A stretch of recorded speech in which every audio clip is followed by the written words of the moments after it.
Okay, we're going to talk about horizontal shifts. So here we have a picture from Pretty Woman to remind us of horizontal shifts. So because we're going to call these what I call inside liars, and so we call these horizontal shifts liars. All right.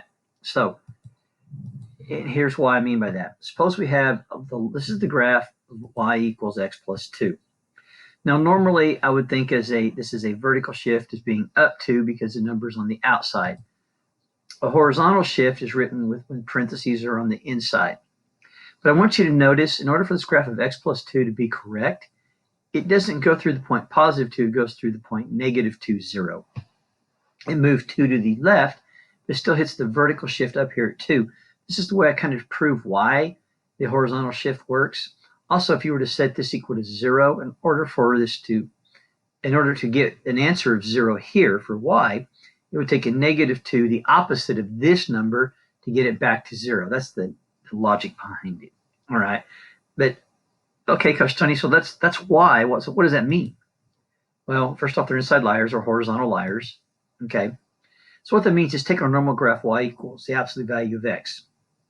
All right. This is the absolute value graph. So what would happen if I moved it at a plus 3 inside the absolute value bars, which is kind of like parentheses? Well, that would simply mean it would take a negative 3 plus 3 to be back at 0. So it moves the graph 3 to the left. Oh, so that's why we have Julia Roberts. The horizontal liar doesn't move positive 3 to the right, it moves 3 to the left. Exactly.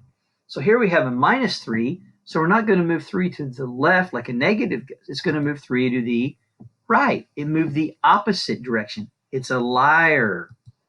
So here we have minus 7. So, it's not going to move to negative 7. It's going to move to positive 7. Oh, and then positive 6. Well, it's simply going to move to negative 6.